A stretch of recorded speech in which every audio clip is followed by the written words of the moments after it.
Bom, agora na nossa segunda aula a gente vai continuar com a questão número 3, que ela diz o seguinte: obtém as frações geradoras das seguintes dízimas periódicas.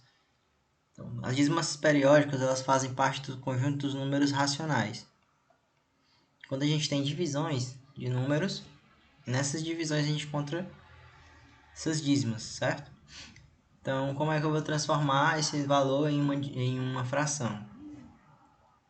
Eu vou pegar esse valor que se repete, que é o 3, e dividir por 9. Simplesmente isso.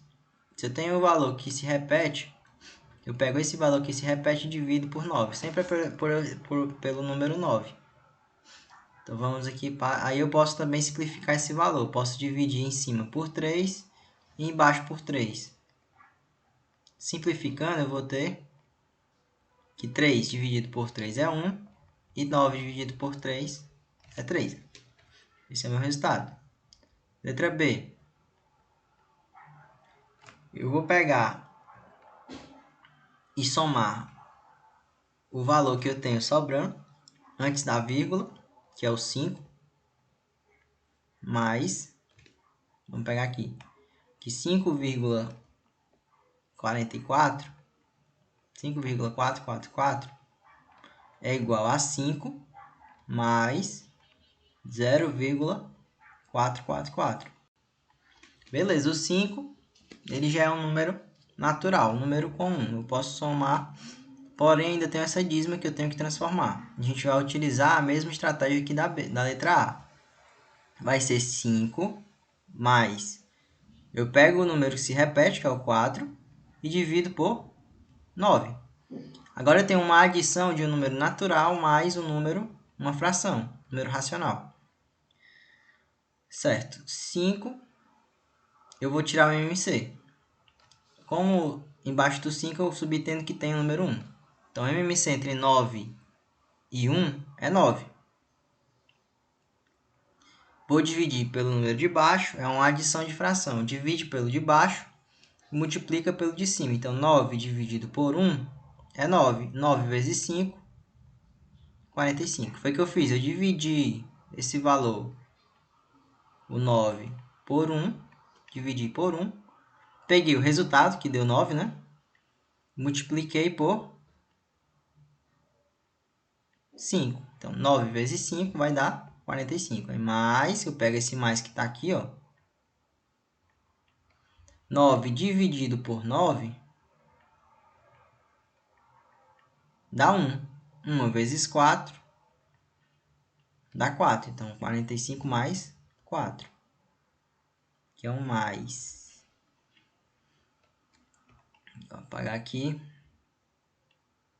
que é um sinal de mais. 9 dividido por 9 é 1. 1 vezes 4 dá 4. Ok. Vou apagar aqui para não confundir.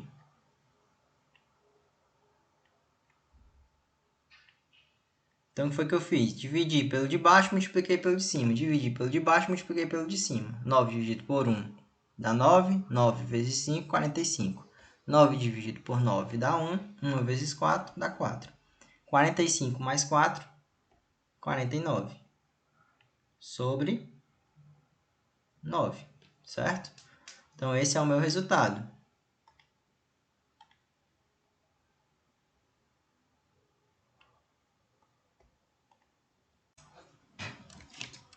Agora, nós vamos aqui para a letra C. Eu tenho esse menos, eu vou considerar somente no final, porque ele não vai modificar o meu resultado numérico. Então, menos 6,1777, né? É a mesma coisa aqui. Eu vou utilizar a estratégia aqui da letra B. Vai ser 6 mais 0,17. Ok, agora, esse 0,17, ele tem o quê? Um período, que é 1 e o 7. Então, eu vou dividir agora esse valor por 90. E o número que está se repetindo, eu vou subtrair o meu primeiro período aqui, eu vou subtrair 1. Então, vai ficar, repito, 6 mais 0,17 para transformar em fração, vai ficar da seguinte forma. Vai ficar 17 menos 1 sobre 90.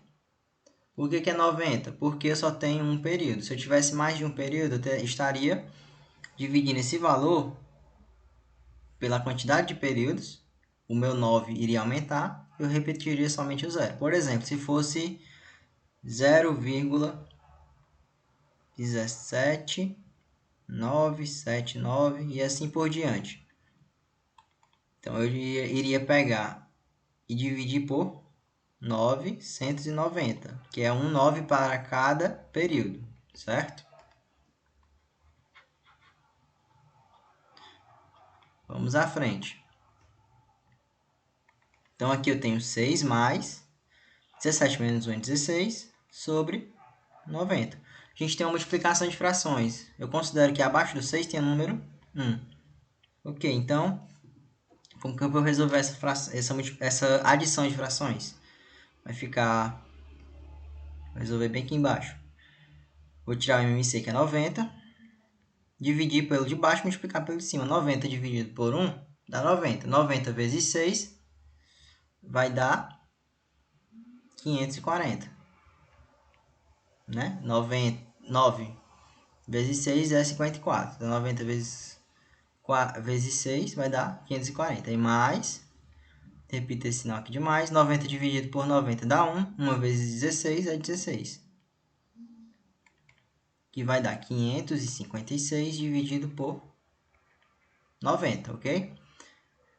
Lembrem-se que tem o sinal negativo. Então, esse sinal negativo ele vem para cá, para frente do número. Posso simplificar? Posso. Vai ficar 556 e 90. São dois números pares. Então, como são dois números pares, eu vou dividir aqui por 2. Então, 556 dividido por 2 vai dar 278. 90 dividido por 2 vai dar 45. Tem como eu dividir 278 por 3? Não, porque se eu somar 2 mais 7 dá 9, mais 8 dá 17. 17 não é um número divisível por 3. 45 é divisível por 3, que daria 15. Então, eu posso dividir por 5? Não, porque o 278 não termina nem em 0, nem em 5. Qual é outro número que o 45 é divisível? O 15. Dá para dividir 278 por 15? Não dá.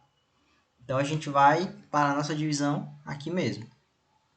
Ficaria 278 sobre 45, ok? Agora aqui na letra D, eu vou utilizar a mesma estratégia que foi utilizada na letra C, ok? Então, vai ficar 8,544, 4, né? Vai ficar 8 mais 0,544. Para transformar esse 0,5444 em fração, vou simplesmente repetir o 8 e dividir 54 menos o valor que eu tenho, que é o 5, então vai ficar 54 menos 5. Esse valor que eu vou subtrair é esse primeiro valor que não se repete, certo? Nesse caso, eu subtraí na letra C o 1 porque é o valor que não está se repetindo. Vai ficar dividido por 90 porque eu tenho somente um período. Então, vai ficar 8 mais 54 menos 5 dá 49, dividido por 90, ok? Vou tirar o MMC. MMC entre 1 e 90 é 90. 90 dividido por 1 dá 90. 90 vezes 8 vai dar 720. E 90 dividido por 90 dá 1. 1 vezes 49 dá 49. Se eu somar esses valores, vai dar 769 sobre 90, que é o meu resultado. Se quiserem fatorar também, tem que testar, tem que fazer as divisões. Ver se consegue dividir por 2, por 3 e assim por diante. Certo? Vamos agora para a questão número 4. Escreva os números abaixo na forma decimal. Então, agora eu vou simplesmente fazer o inverso. Eu tenho frações e vou transformar na forma decimal como no anterior. Se eu dividir por 10, esse meu número, 8 sobre 10, eu tenho que simplesmente voltar uma vírgula, porque o 10 só tem um zero. Então, vai ficar 0,8. A minha vírgula fica sempre após... Quando eu tenho um número sem vírgula, vai ficar após o número. Eu identifico ela após o meu número. Por exemplo, o 10 é a mesma coisa que 10,0. Eu identifico sempre a vírgula após o número. Por exemplo, 5, o 7, é 7,0. Aí pode ter infinitos zeros aqui, certo? Esses zeros aqui eles não vão valer nada. É a mesma coisa que 7. Agora, a partir do momento que o meu número apresenta uma vírgula, eu vou ter que localizar essa vírgula onde ela está. Por exemplo, 72,5, ela está aqui. Se eu for dividir por 10, eu vou voltar a uma casa. Se eu voltar uma casa, se eu dividir esse valor por 10, vou estar voltando uma casa, vai ficar 7,25. Ok? Então, vamos lá. Como nenhum desses números na questão 4 possuem vírgula, então eu identifico que elas estão sempre após o número. Então, letra B vai ficar como 32 sobre 10. 32 dividido por 10 vai dar 3,2. Porque eu identifico que a vírgula está após o 2. Se ele voltar a uma casa, porque só tem um zero. Aqui também só tem um zero. Eu só vou voltar uma casa. Então, ficaria 3,2. Letra C. 31 dividido por 100. Agora, eu tenho dois zeros. Vou ter que voltar duas casas. Vai ficar como 31. Vou escrever aqui o 31. A vírgula vai estar aqui após o 1. Vou voltar uma casa. Ficaria 3,1. Voltar a segunda casa. Vai ficar... Adicionar um zero aqui para completar. Vai ficar 0,31. Letra D. 182 dividido por 1000. Agora eu tenho 1, 2, 3 zeros. Vou voltar 3 casas. O meu 182 tem 3 números. A vírgula está após o 2. Vou ter que adicionar 182. Voltar 1, 2, 3 casas. Como não tem nada, eu adiciono aqui um zero. Então vai ficar 0,182. Questão número 5, ela é de marcar. Então, nós vamos ler e identificar de acordo com o contexto. Faça a leitura das frases. Então, a gente tem que fazer a leitura das frases sobre conjuntos numéricos, certo? Aqui, o número natural n pode ser chamado antecessor de n-1. Então, ele quer saber se o n pode ser antecessor de n-1. Bom, sempre que eu tiver um número, o sucessor de um número é pegar esse número e acrescentar mais uma unidade. Então, se eu tenho n e eu adiciono mais uma unidade, eu vou ter n mais 1. Então, n mais 1, ele é o sucessor de n, né?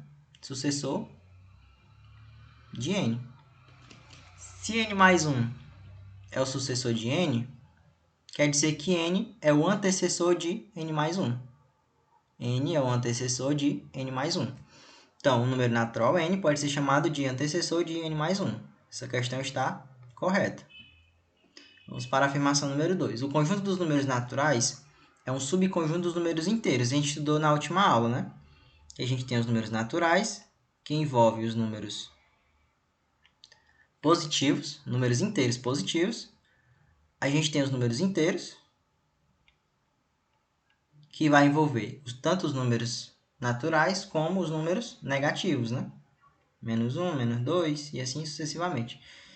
E os números inteiros e os naturais eles estão dentro dos números racionais, né? Que são os números fracionários, os números negativos e os números positivos. Então, o conjunto dos números naturais é um subconjunto dos números inteiros? Sim, porque todos os números naturais pertencem ao conjunto dos números inteiros. Então, a minha questão número 2 está correta. Questão número 3. A soma de dois números inteiros ímpares é sempre um número inteiro par. Então, se eu tenho dois números inteiros ímpar, por exemplo, 3 mais 5 dá 8. Por exemplo, 7 mais 9, tá? 16. Tô vendo que sempre eu tenho um número que no final meu resultado vai ser par. Se eu somar dois números inteiros ímpares, eu vou ter como resultado um número inteiro que seja par. Então a minha questão número 3 está correta. Entre dois números racionais A e B com A diferente de B, existe sempre outro número racional.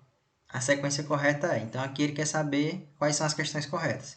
Bom, aqui ele diz entre dois números racionais. Eu já falei, né? Se eu tenho, por exemplo, entre 1 e o 2, 1 e o 2 são números racionais. Vamos pegar aqui 1 sobre 2 e 2 sobre 3.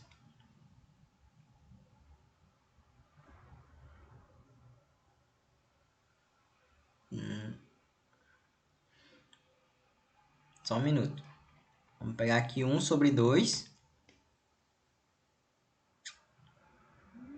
e o 3 sobre 2. A gente sabe que 3 sobre 2 ele é maior do que 1 sobre 2, certo? Entre esses dois números racionais eu vou ter um outro número racional. 3 dividido por 2 é 1,5. Então eu posso ter aqui o número 1. O 1 também é um número racional, porque ele é um número natural, um número inteiro, que também pertence ao conjunto dos números naturais. 1 é a mesma coisa de 1 sobre 1. Mas entre 1 e o 0,5, bem aqui, eu vou ter outro número fracionário. Por exemplo, o 4 sobre 3.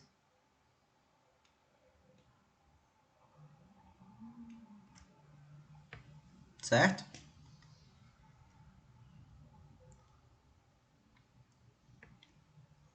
Eu vou ter aqui outro número entre esses dois, certo?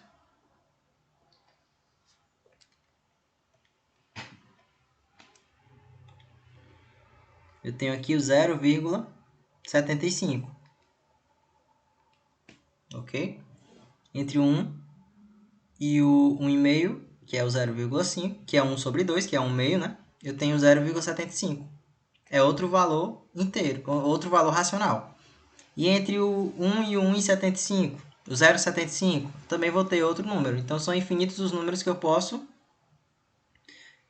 colocar entre dois números racionais. Então, são infinitos números, como a gente viu na nossa aula de números racionais. Eu expliquei para vocês que entre dois números racionais sempre existirão infinitos outros números. Então, os números racionais eles nunca vão possuir sucessores, certo?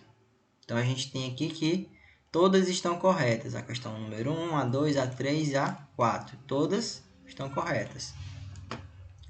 Sexta questão. Dos números apresentados no conjunto a seguir, indique aqueles que são números naturais.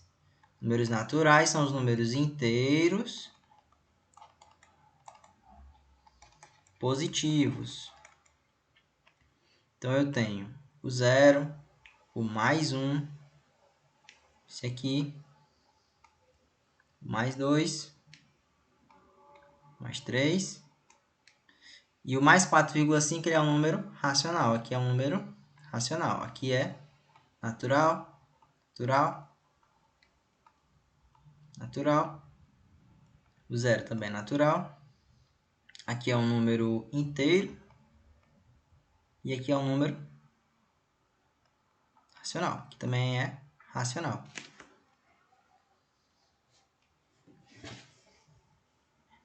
Lembrando que os números naturais e os números inteiros fazem parte dos números racionais, certo? Então, a gente encerra aqui nossas questões.